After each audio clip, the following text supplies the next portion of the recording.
staring into Doug's sky blue eyes, periodically jostled by the clickety-clack of the train. I wonder what my father would think of him. I doubt he would approve of me sitting in the lap of this stranger I met just an hour ago. But I am thrilled. It's been 2 years since the car accident that put me in this wheelchair, killing my sexual self-esteem. My biggest fear is that no man will ever find me desirable again, but here I am, in the lap of a gorgeous blonde. My BFF Laura and I are 20-year-old college students who've just spent the weekend in Boston, and we're traveling back to our respective hometowns north of New York City. Sitting in the club car, Doug and his friend Ralph sit opposite us.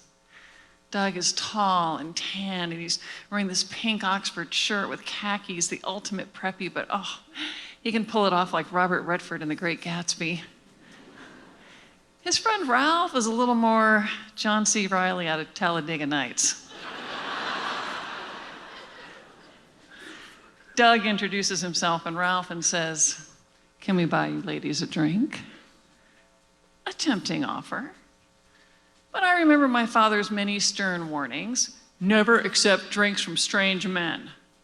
Plus, they're about 10 years older than we are, so we probably shouldn't. But another part of me says, 10 years isn't that much older, and Doug is cute. And we're poor college students, and we're in a crowded club car. I mean, what could possibly happen?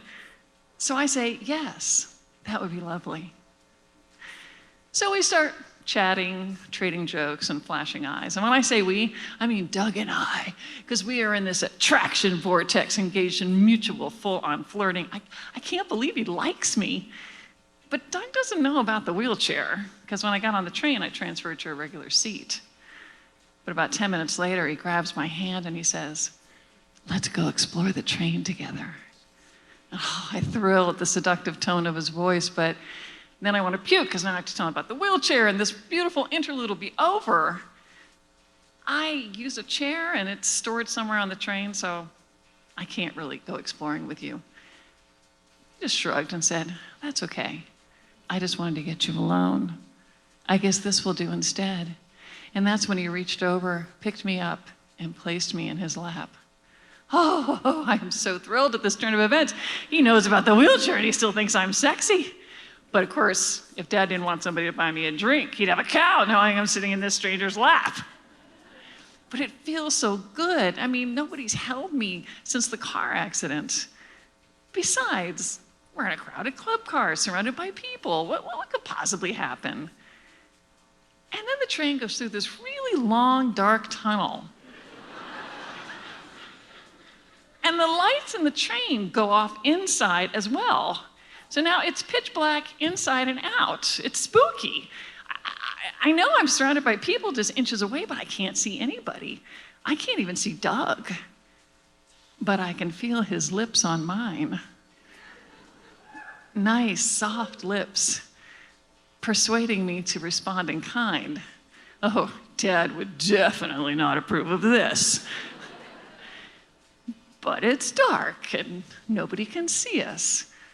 So what the hell, I go for it. Yeah. The heat between us builds. The dark makes everything secret, daring, and dangerous.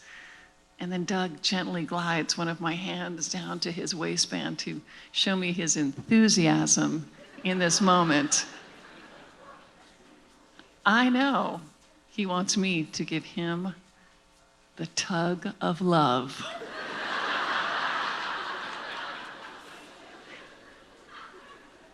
But this is crazy. We're in a crowded club car. The lights can come back on any minute. But the darkness feels like a cocoon, and Doug's sliding his hands up my back and massaging my neck, and then against my lips he whispers, "You wouldn't dare."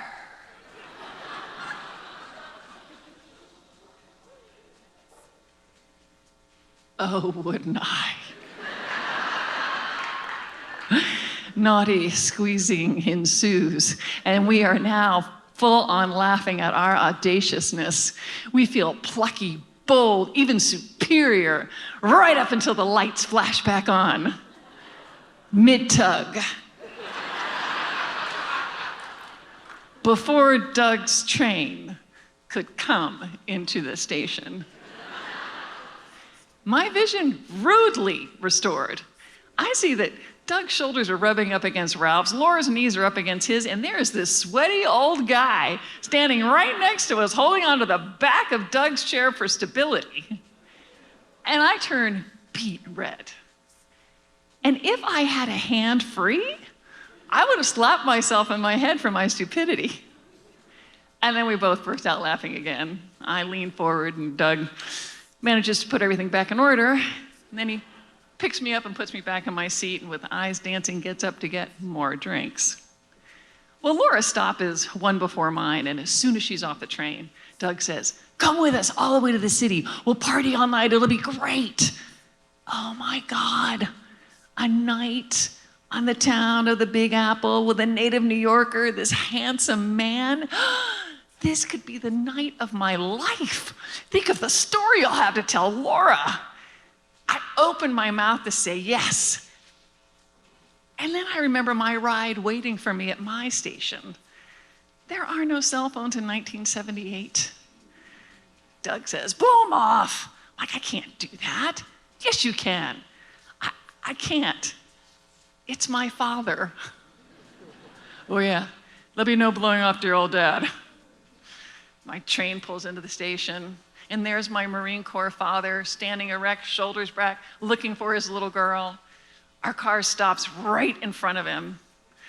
Ralph lugs my chair off, sets it up next to my father. Doug carries me off the train in his arms, places me in the chair, shakes my dad's hand, kisses me on the lips and says, "I'll call you," and jumps back on the train. As I watch Doug disappear, I am so grateful for him for making me feel like a woman again. And then I turn and brace myself for my father's reaction. He gives me a good, long look. That must have been some ride. Good for you.